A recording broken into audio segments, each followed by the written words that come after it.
दिल्ली की सियासत लगातार गर्माती हुई नजर आ रही है। आम आदमी पार्टी लगातार कोई न कोई ऐसे ऐलान कर रही है जिससे सामने वाली पार्टी बीजेपी हो या फिर कांग्रेस हो, सोचने पर मजबूर हो रही है। आम आदमी पार्टी ने पहले महिलाओं को 2100 रुपये देने का वादा किया, ऐलान किया। आज अरविंद केजरीवाल ने रजिस्ट्रेशन फॉर्म भरवाने भी शुरू कर दिए। फिर 60 साल से ऊपर बुजुर्गों के फ्री इलाज की बात आई और वो भी अरविंद केजरीवाल ने शुरुआत कर दी। अब बात आई बाबा अंबेडकर की। अंबेडकर बाबा यानी डॉक्टर भीमराव अंबेडकर को लेकर सियासत लगातार राजधानी की उथल पुथल हो रही थी। उसमें अरविंद केजरीवाल ने जलती हुई आग में हाथ सेकने का काम कर दिया।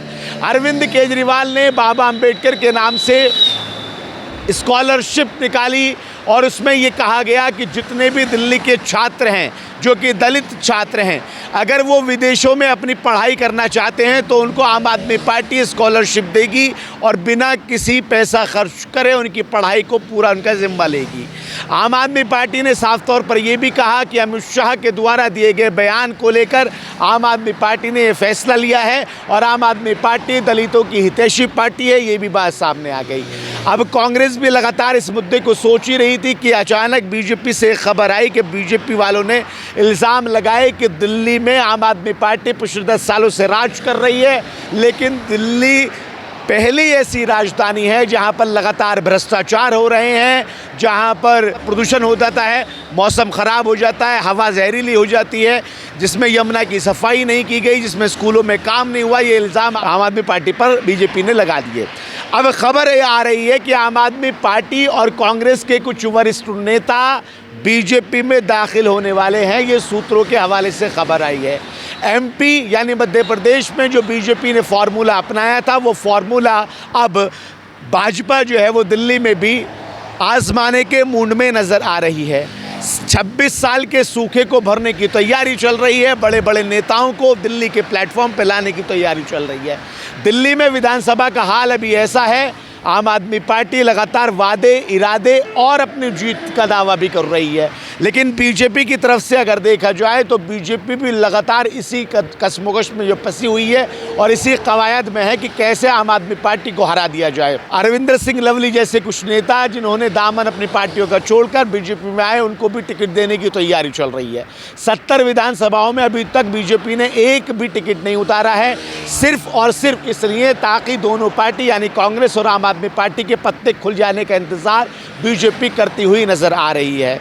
अब जब अरविंद केजरीवाल सभी मामले में आगे बढ़ते हुए दिखाई दे रहे हैं तो बीजेपी अभी तक इंतजार करती हुई नजर आ रही है।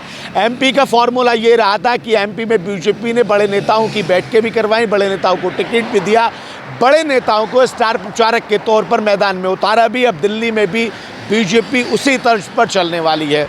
जनता लगातार ये सोचने पर मजबूर है कि वोट किसको दिया जाए। अरविंद केजरीवाल और उनकी पार्टी के नेता ये बात दावे करते हुए नजर आ रहे हैं कि पिछले 10 सालों में शिक्षा, स्कूल यानी पानी, बिजली, बस, ट्रांसपोर्ट और बाकी तमाम चीज़ों में दिल्ली नंबर 1 रही है। अब कुछ ऐसे भी ऐलान कर दिए गए जिससे दिल्ली के लोग जो हैं, दिल्ली वासी या वोटर, वो आम आदमी पार्टी की तरफ जा सकते हैं। बीजेपी का अभी तक अपने कोई भी शस्त्र बीजेपी ने अभी तक नहीं निकाला है। अभी तक सारे दाव छुपे हुए चल रहे हैं। लेकिन जो खबर आई कि कुछ नेता जब बीजेपी में आ जाएंगे, बड़े नेताओं को चुनाव में टिकट देगी, बड़े नेताओं से प्रचार करवाएगी, तो फिर 26 साल का सूखा ख़त्म हो सकता है, ऐसा बीजेपी को लगता है। तीनों पार्टियां लड़ाई में बराबर हैं अभी। हालांकि कांग्रेस की स्थिति अभी भी कमज़ोर नज़र आ रही है। बताया जा रहा है कि इस बार आम आदमी पार्टी और बीजेपी के बीच में सीधी टक्कर होने वाली है। अब देखना ये होगा कि कौन सी पार्टी दिल्ली की जनता, दिल्ली के वोटर्स को अपने पाले में लाने में कामयाब होती है। हालांकि चुनाव में अभी वक्त है, लेकिन आम आदमी पार्टी ने अपने तरकश से बहुत सारे तीर निकाल दिए हैं।